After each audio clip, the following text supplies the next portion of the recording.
Good afternoon, and welcome to Transition Talks Tuesdays, where we talk with various people and we try to improve the transition to adulthood for kids with disabilities. And gosh darn it all, if we can get it right for kids with disabilities, chances are we're making it better for pretty much everybody else in our community. And so today we are continuing our discussion about how different agencies help our children and their families to become adults and young adults. And today I'm really excited. I have Jason with me. He is, and I already forgot how I was going to introduce you, Jason. So this is just par for the course on a Tuesday after a holiday. I really got to admit that sometimes I'm just not at my best after a 3-day weekend. But I believe he's executive directors for the Wisconsin Independent Living Centers. And so I will leave it to Jason to tell you what is an independent living center and how they help in transition. Jason, I am so excited that you can finally join us because I totally love the independent living centers in Wisconsin, and I encourage every family that I work with to connect with their ILC in their area. So I'm really happy you could join us today. Thanks, Jason. Well, thank you so much, Tim. I'm really excited to be here. Um, Correction to my title a little bit. My name is Jason Glozier. I'm the director of the Wisconsin Coalition of Independent Living Centers. I run the coalition that represents all 8 independent living centers throughout the state. And this is really important because we are not an overarching agency in the coalition. To give a little history of independent living centers were founded in 1975 with the development of the Rehabilitation Act and are talked about in Title I of the Rehab Act as one of the fundamental resources that people with disabilities needed to have access to see successful outcomes in employment. Um, we get our own little standalone nod there. It's really great. Each independent living center is its own independent nonprofit. So, like I said, we have 8 independent living centers throughout the state. We have over 400 independent living centers throughout the 50 states, including territories. And we have about 32 state independent living councils. Those councils help govern the overall scope on a state by state basis to what independent living centers do beyond the obligations set forth by the federal government. So in 1975, when independent living centers were founded, it was decided that there were 4 core services that people needed to have access to in addition to vocational rehabilitation services to be successful in employment and in living independently. Those 4 core services are independent living skills development, so helping people figure out how to do the everyday tasks that somebody needs to do to make it through any given day. The second is information and referral. Disability systems are hard to navigate. There are a lot of players. And when you're talking about transition and you're talking about the myriad of people who are involved in that, from school to employment to long-term care services, independent living centers can help you get connected to the resources you need to be successful. That's one of the things that's really great. The third is peer support. Independent living centers, and I get to say this very encouragingly now that we're in our current political environment, are per capita the largest employers of people with disabilities in the country. Um, you may not know that there is actually a rule in Section 503 of the Rehabilitation Act that sets a 12% hiring goal for people with disabilities. At independent living centers, I get to say that we have 51% of all our boards, management, and employees identifying as people with disabilities. So 51% across the board of our leadership and the people providing services are people who identify as somebody with a disability. We believe strongly in peer support, in the reality that the people who know how to navigate disability systems the best are people who have to navigate disability systems. Then the fourth one that is really fantastic and my personal favorite is advocacy. We get to do and be involved and teach people how to do advocacy at both the individual and the systemic level. And I'll talk a little bit more about this in a little while, but I also wanted to touch on some of the changes because while we've always been involved in providing services to people with disabilities throughout their lifespan, that means from birth all the way up to death, if somebody self-identifies as a person with a disability, they can engage with an independent living center. If they're a family member of somebody who has a disability, they can engage with their independent living center. If they are a service provider who provides services to people with disabilities or a educational unit or a teacher themselves who needs support, they can reach out to an independent living center. Um, in 2008, with the introduction and passage of the Workforce Investments Opportunity Act, or WIOA, independent living centers got moved around a little bit. Originally, we were under the purview of um, the Department on Rehabilitation. We we engaged in that work-focused area. With WIOA and the creation of the Administration on Community Living, independent living centers got moved over to that administration as our federal landing spot. We in Wisconsin also moved our designated state unit, our DSU, from vocational rehabilitation to the Department of Human Services. So we are now one of the only states that has our IL system situated in DHS, um, which gives us a lot of really great opportunities.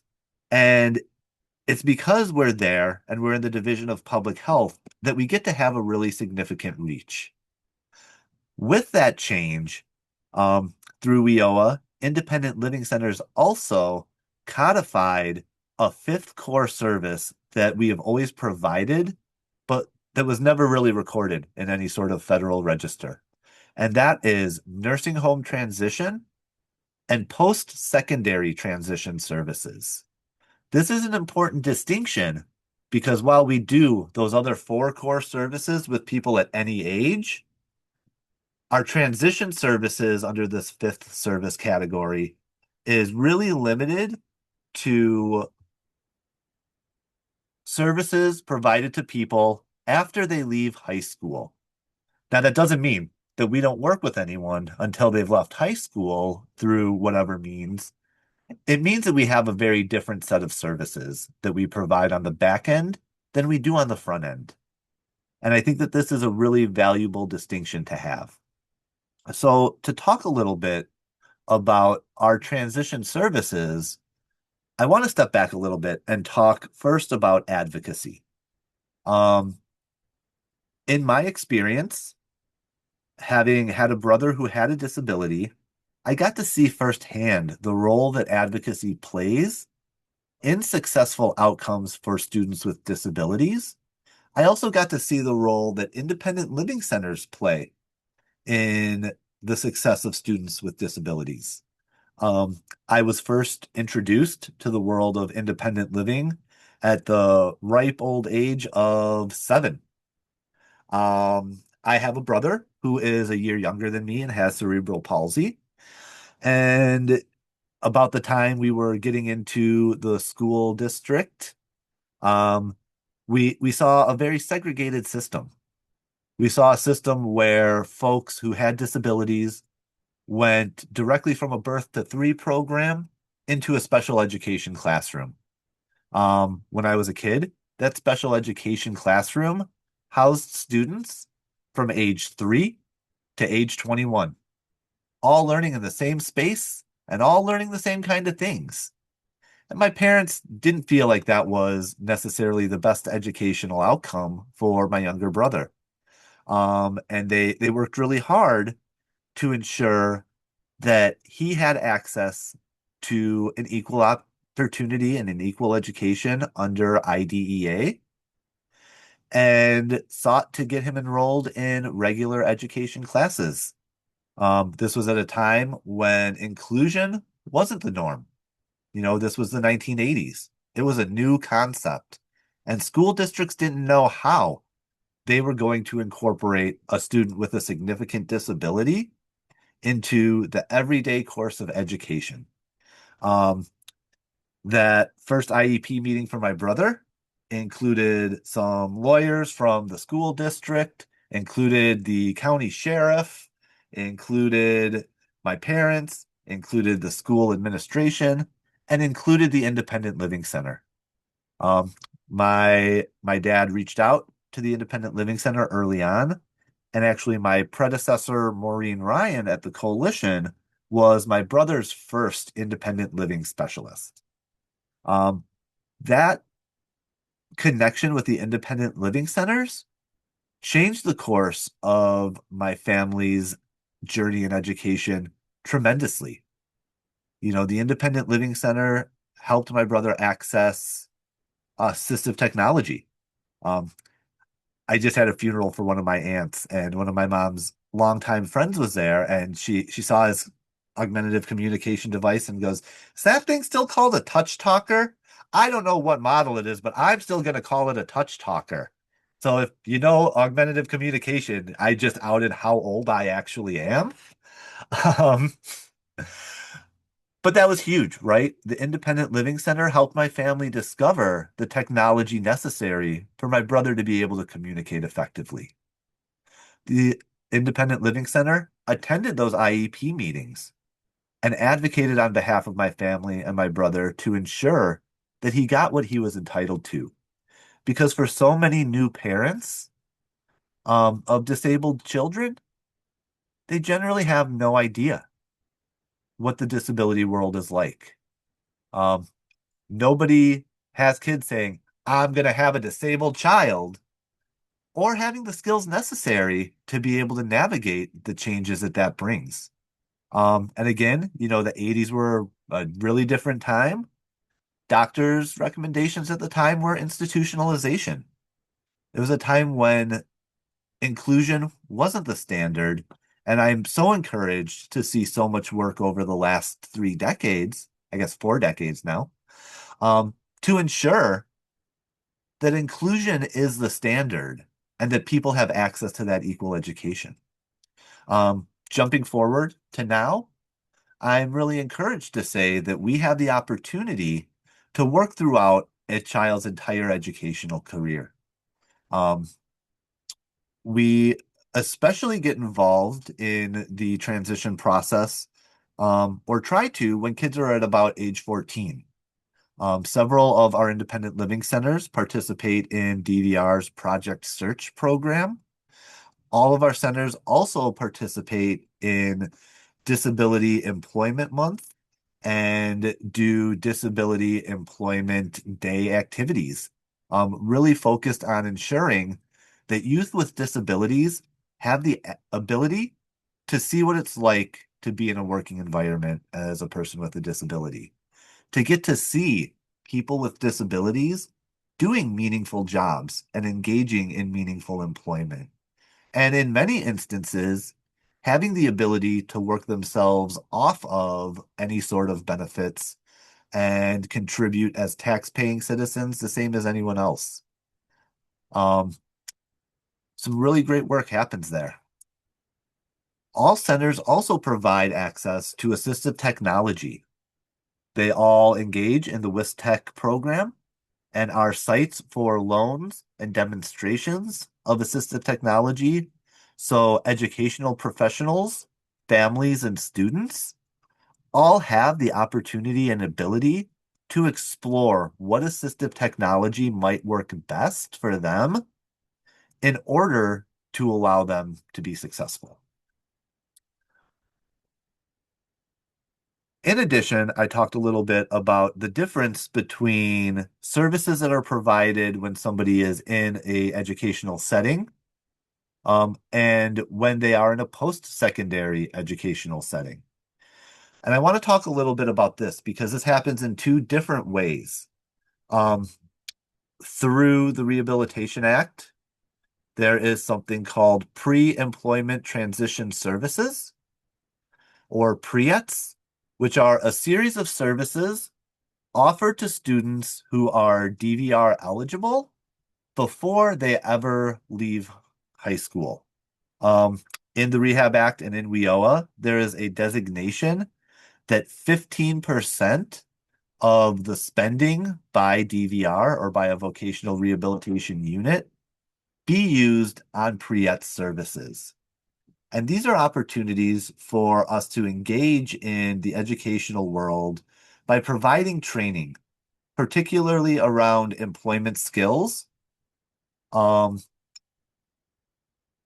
around advocacy services, and around some of the independent living skills that people need to be successful. We have two predominant curriculum that we teach throughout school districts in the state, in conjunction with the CISAs. Those are the T.R.E.E.S program, which is focused on advocacy, and then one called Skills to Pay the Bills, which is really focused on financial literacy, and workplace education. Sorry, I'm just getting over a little bit of a cold. Um, in addition, centers also provide a variety of other resources and training to students within the educational world. We have one center that is doing a summer school curriculum specifically around advocacy, around engaging in that individual advocacy aspect of understanding and speaking up for yourself in the IEP process. I think engaging youth and understanding their rights and being able to speak to what those are and what those needs are is one of the most vital services that independent living centers engage in. And Tim said it earlier, if we're helping kids with disabilities at an early age, then we're probably helping everyone. And that's incredibly true. On the back end of things, we work on those post-secondary transition services.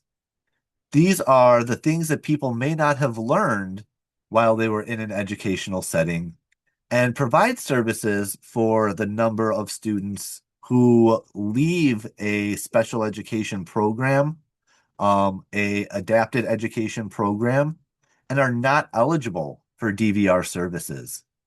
Because believe it or not, the vast majority of students with disabilities who leave high school will not be eligible for long-term care or DVR services in the future unless they know how to speak about those disabilities. And the one that I always love to use as an example is this really broad category that existed within the educational world of behavioral disabilities. This is a broad category that gets thrown around and everything's lumped into it. But what I found really interesting throughout my career was that at that point where someone turns 18 or turns 21 and leaves the school system, there is not a long-term care designation for behavioral disabilities. And if you go and tell an assessor that you have a behavioral disability, they're going to say, which one? We can't give you services without a diagnosis. Um, Again, a unique aspect of independent living centers. You don't need a formal diagnosis to engage in the independent living world and to work with an independent living center. You just need to say, I have a disability. It impacts my abilities to function in my daily life. I want to work on that. So we help people understand what their underlying disability is that maybe allowed them to access services for or transition services in public education. We also help them develop the skills that they need to seek out employment and to maintain employment. We partner very closely with a number of different organizations, including the Weissman Center. I just had a fantastic meeting with Kate Sedone from Weissman. She's part of our Survival Coalition. We participate with the Board for People with Developmental Disabilities, with pretty much every IRIS agency and managed care organization in the state and really work to ensure that people are able to be represented and have their needs met by the service system. In those post-secondary services, we really focus on the employment services that people might be able to get in college if that's a course they want to go. Um, if they don't want to go that direction, right? You learn a lot about the employment world and have a lot of opportunity to engage in employment activities when you're in that college setting. But if school's not for you and you want to get right into the workforce, you might have a hard time knowing how to do that. Our independent living specialists throughout the centers can help you identify what it is you need to develop not just the hard skills around what you want to accomplish, you know, the skills you need to do your job, but also the soft skills that you might need. Things like time management, things like hygiene management, things like meeting deadlines. Um, to be fair, I work in a world where I don't have to meet deadlines because I'm terrible at it. So identifying what a good working environment is for you is one of those things that we can also help with. I feel really grateful that I get to work in the world of independent living because it covers such a breadth of services. And the importance of identifying that each independent living center is individual is that each independent living center is unique. So it's not somebody sitting in Madison saying they know what'll work for the North Woods of Wisconsin. It's our center that's located up in Superior, Indigo, that's saying we know what people need in this community to be successful. It's access to independence here in Madison, saying we know what people in Madison need to be able to be successful in employment and be able to compete because job markets are already incredibly competitive. When you're coming in as somebody who needs accommodations, it can often seem daunting to get engaged in employment services, especially when you have DVR saying, well, you're not quite disabled enough for us. Um, we can focus on what you need to be successful in those settings.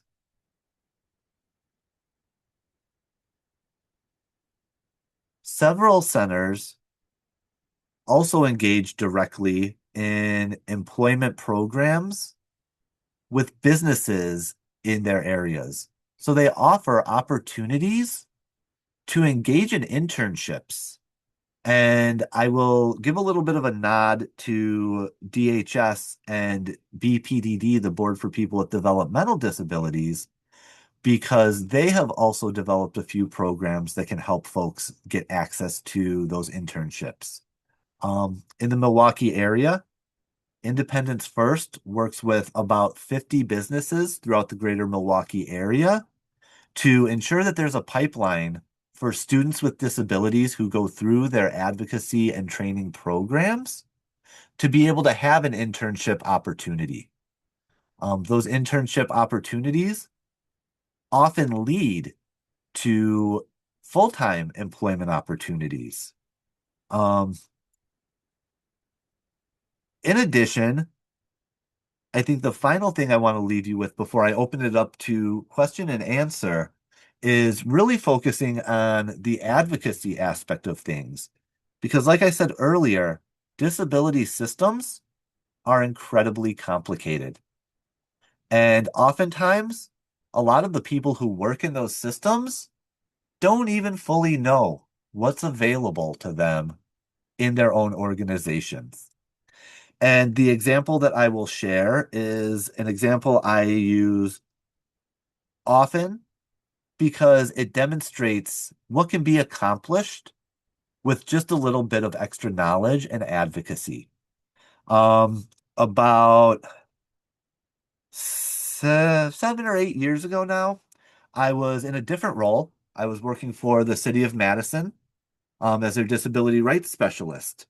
And I worked really closely with a woman named Antoinette. And Antoinette was the longtime ADA coordinator for the Department of Natural Resources. She had been there about 30 years since the Rehabilitation Act was introduced, and she was getting close to retirement age. Um, so she was doing a lot of planning, right? Doing that succession planning for what's going to come in my role after I leave.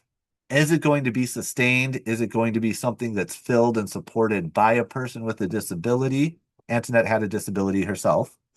Um, all questions. At the same time, I had a friend who I worked with at Access to Independence named Nick Zowski. And Nick and I were having dinner one night. And he's like, I would really love to do something like what you do, but I'd really love for it to be focused on the outdoors. Well, I had just heard about a program after talking with some folks at the state level of DVR called the MRS 27 program. And MRS 27 was something that DVR created to create a direct pipeline to employment in state government for people with disabilities. And the way that it worked was if there's a vacant position open, somebody who has gone through a limited term employment program in DVR could be placed directly into that program without having to go through the interview process and the competitive employment process, even though they are competitive employment positions. So I said, "Hey, Nick, I know about this program. Why don't you reopen your case with DVR and why don't you work towards that?" So he called up his DVR coordinator. He said, "Hey, this is a plan I heard about that I wanted to put in place." He called Antoinette and he said, "Hey, Antoinette, Jason told me about this thing I can do. Do you think it's a good idea?" And she said, "I think it's a great idea." So, about 3 weeks later, Nick started his internship at the DNR, learning directly from Antoinette about what it was that she did and how she did it. And at the end of his 6 month period, where he was co-employed by the DNR and DVR, so DNR got to save some money on training him, right? He moved directly into Antoinette's position, and for the last 8 years has been the DNR ADA coordinator, and absolutely loves it, right? But he had been engaged with DVR beforehand. He had been engaged with employment opportunities before. He didn't know this program existed. The DNR didn't know this program existed. A handful of job seeking professionals that contract with DVR didn't know this program existed, right? Nobody can know everything that's out there, but with 8 independent living centers and over 300 staff across the state, we can garner our collective knowledge to ensure that we're meeting the needs of people and that we're building a community where people with disabilities are not only represented, but are encouraged to take leadership within their own lives. Um, and I think that that is really what's necessary. I think back to knowledge I received way back when I was, I don't know, about 11, when I was still just a little kid from one of the national leaders in the disability rights movement. And it was everybody has a job, they just don't know what it is yet. And there's a job for everyone if we can just figure out how to provide the supports. That's what I see as a central role in any transition services that independent living centers offer. Are we helping people identify what their skills, desires, and talents are? And are we helping them connect that to meaningful employment opportunities? Um, One caveat about independent living centers is that all of our services are consumer led. So we really focus on what the individual wants. And for a lot of youth, that's really hard, right? At 14, I didn't know what I wanted to be when I grew up. Um, and I sure didn't want to talk at length with some adult about what I wanted to be when I grew up. My brother's experience was significantly different. He had a course plotted because he had a disability about what he was going to do from age 14 to age 18, from age 18 to age 22, from age 22 to the end of his working career. He had to know what that would look like because you have to know all those things. The truth is, you don't. You just have to know what you want in that moment. Um, and when it comes to advocacy, one of the roles that centers can provide youth is how to talk to your parents about that. Because I think that as kids, we often don't engage in those meaningful conversations with our parents. And our desires as youth might be significantly different than their desires. Um, my parents wanted me to be a lawyer. I didn't want to be a lawyer. That's way too much school for me to want to do. Um, so with that, I want to leave a little bit of room for you all to ask me any questions you want about transition services and what independent living centers might be able to do to help support you all in your journeys. All right, I'm going to unpin Jason here so we can all join together here. And Jason, thank you so much. I learned some stuff today, which, is one of the reasons why I invite certain people on because I know that I have a deficit in knowledge.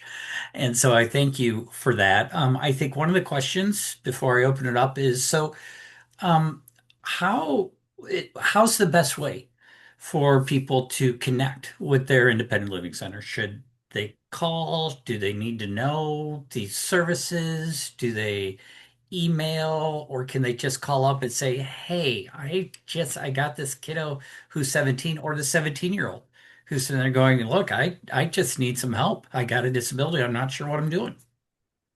They can just call. Calling and having that conversation, I believe, is the best way to engage in services.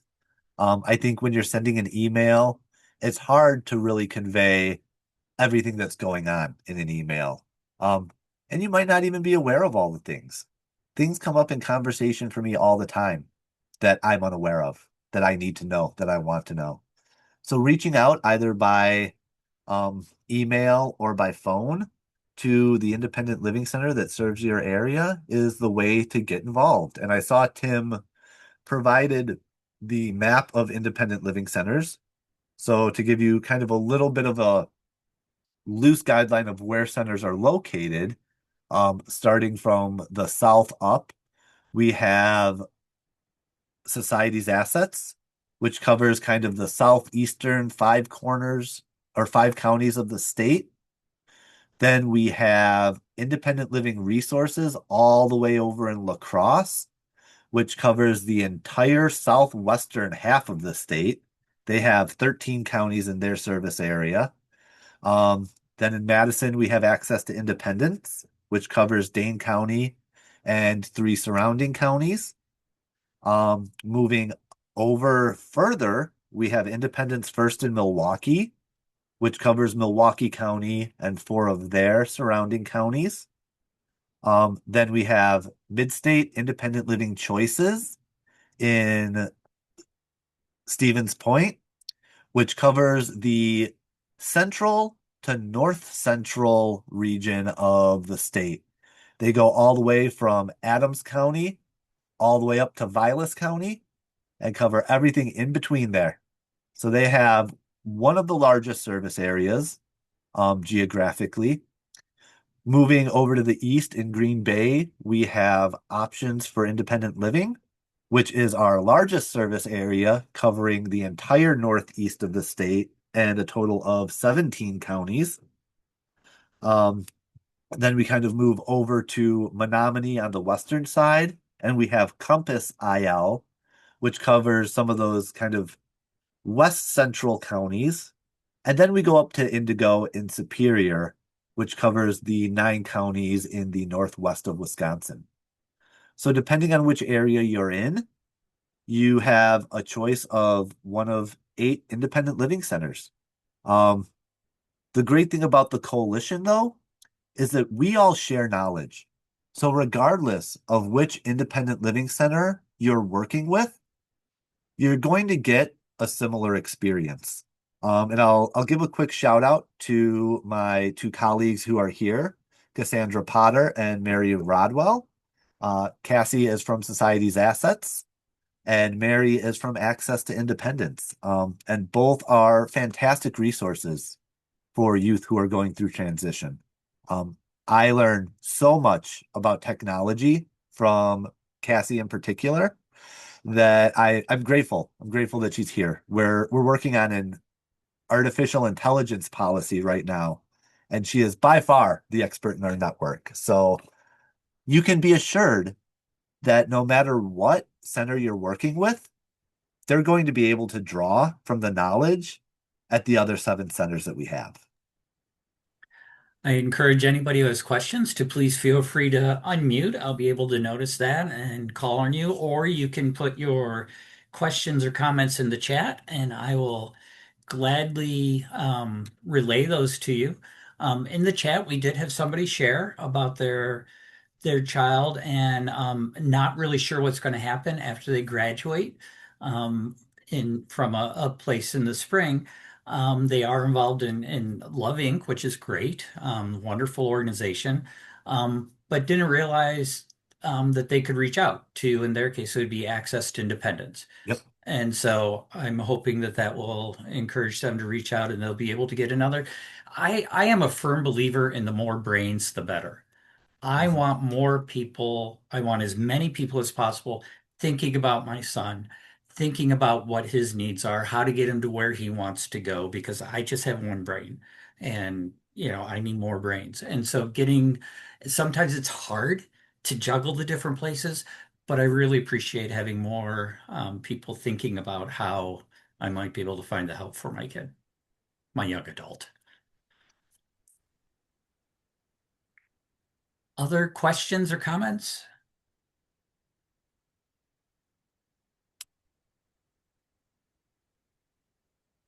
Okay, well, as you think about those, it's been over a month since I did one of these, so you will not see in the chat a link to a short evaluation, but you will receive it through email because I'll remember where it is. I'll also be putting together the resources that are in the chat, so that you'll all have those, and we'll post that along with the recording of Jason's presentation. And this, I cannot tell you how cool this was to hear all the information in one place about Independent Living Center. So thank you very much, Jason.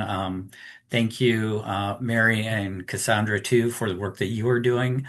Um, I'm looking forward to a project that we are kicking off in Janesville that will be working with society's assets and transition youth. So looking forward to that. But thank you all for being here. And Jason, thank you so much for your time, your expertise, and the work that you are doing. Really do appreciate it. Have a great afternoon. Absolutely. Thank you all for inviting me.